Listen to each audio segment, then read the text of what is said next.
súa forma gracias á súa propia gravedade. A estrela máis cercana á Terra é o Sol. Nebulosas son rexións do medio interestelar constituídas por gases, principalmente de hidróxeno e helio, ademais de elementos químicos en forma de pó cósmico. Galaxia. Unha galaxia é un conxunto de estrelas, nubes de gas, pó cósmico, materia oscura e enerxía, unidos gravitatoriamente cunha estrutura máis ou menos definida. A nosa galaxia chamase Vía Láctea. Ahora o meu compañeiro Dani explicarávos os planetas ananos. Os planetas ananos son aqueles corpos celestes que non son satélites de outros planetas e orbitan ao redor do Sol como calquera outro. Ahora o meu compañeiro Joel explicarávos un pouco máis sobre o universo. Os satélites naturais son corpos celestes que acompañan ao planeta dando na súa órbita. Ahora o meu compañeiro Asier vai seguir. Asteroides. Os asteroides son corpos rochosos máis pequeno que un planeta, pero maior que un meteorito. Os asteroides clasifícanse en función á súa ubicación, composición e agrupamento. Cometas. Os cometas son corpos celestes feitos por hielo, polvo e rochas que orbitan ao redor do Sol, seguindo diferentes traxectorias, elípticas, parabólicas ou hiperbólicas. Ahora o meu compañeiro Dani explicarávos un océano de metal fundido. Os buracos negros, un océano de metal fundido. A causa dos buracos negros prodúcense a altas temperaturas, polo que o líquido da superficie terrestre non é auga, senón metal fundido. Ahora os meus compañeros Joel e Asier explicarámos as fases dos buracos negros. Fases dos buracos negros. 1.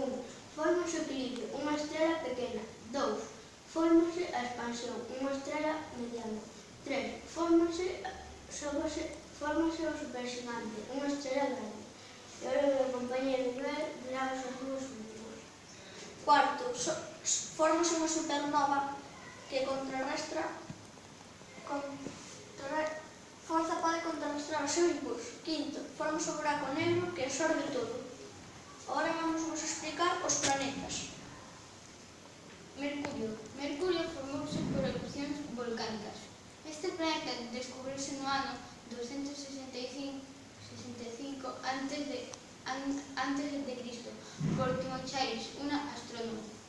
As temperaturas de Mercurio son de 183 grados ata 872 grados. Aquí tedes unha foto de Mercurio. Venus posúe a atmosfera máis quente de todo o sistema solar. Un día en Venus equivale a 243 días na Terra. Estes dos planetas son similares en canto a tamaño e composición. Aquí tedes unha foto de Venus. Terra. A superficie da Terra é de 70,8 de auga e 29,2 de terra. No mundo somos 7.000 millóns de humanos e espérase que esta cifra alcance os 9.200 millóns no ano 2050. A atmosfera ten unha función vital para o noso planeta, xa que se non existira non habería vida de ningún tipo. Agora o meu compañeiro Joel seguirá. Marte é o segundo planeta máis pequeno despois de Mercurio. Recibe o seu nome en homenaxe ao deus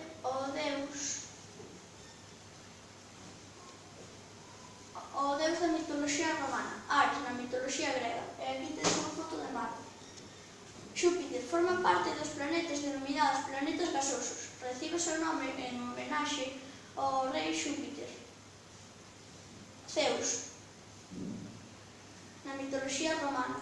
Agora Asier vamos explicar os tres últimos. Saturno é o único cun sistema solar de anéis visibles dentro do noso planeta. Trataba de grandes luas e unha delas era Christian Huygens. Aquí tedes unha foto de Saturno. Urano último planeta do Sistema Solar. Foi descoberto por William Herschel o 13 de marzo en 1781. Ten a atmosfera máis fría do Sistema Solar, chegando a alcanzar os 224 graus centígrados.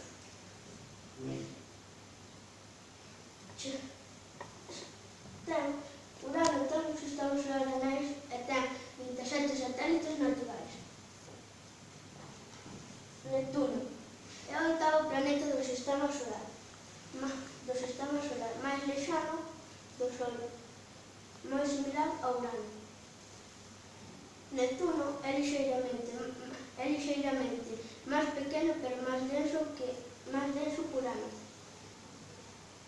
Ten 14 satélites naturais. Dá unha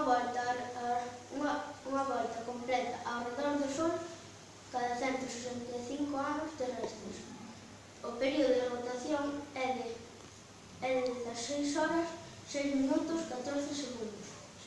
E agora o meu compañero Ibai explicaramos os movimentos da Terra. Os movimentos da Terra, a rotación, é cando a Terra xira sobre si mesma. Translación, é cando a Terra xira ao redor do Sol.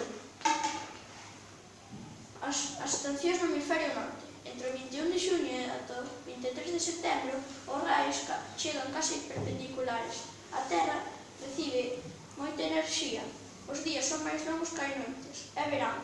Entre o 23 de decembro ata o 21 de setembro ata o 21 de decembro, os raios chegan un pouco oblicuos. Recibe algo menos de enerxía. E os días e as noites igualanse. É outono. Entre o 21 de decembro ata o 20 de marzo, os raios chegan moi oblicuos. A Terra non recibe tanta enerxía e as noites son máis longos que os días. É inverno. Entre o 20 de marzo ata o 21 de xuño, os raios chegan un pouco oblicuos. A Terra recibe máis enerxía e os días volvense a igualar. É primavera. Agora vamos explicar no hemisferio norte. No hemisferio sur. Entre o 21 de xuño ata o 23 de setembro, os raios chegan moi oblicuos. É inverno. Entre o 23 de setembro ata o 21 de decembro, os raios chegan un pouco oblicuos. É outono. Entre o 21 de decembro ata o 20 de marzo, os raios chegan case perpendiculares. É verán. Entre o 20 de marzo ata o 21 de xuño, os raios chegan un pouco oblicuos. É primavera. Ora, o meu compañeiro Dani vai explicar máis. A atmosfera. A atmosfera é a capa de gas que cubra un corpo celeste. Os gases da atmosfera resultan atraídos pola gravidade do corpo e mantense nela se a gravidade é suficiente e a temperatura da atmosfera é baixa. A hidrosfera. A hidrosfera inclúe océanos, mares, ríos, lagos, etc. A Terra é o único planeta do Sistema Solar que ten de forma permanente a auga líquida, que cobre aproximadamente 2 terceras partes da superficie terrestre. A xeosfera. A xeosfera é a parte sólida que está no interior da Terra e representada por rochas e minerais. Ten 3 capas: a codia, o manto e o núcleo.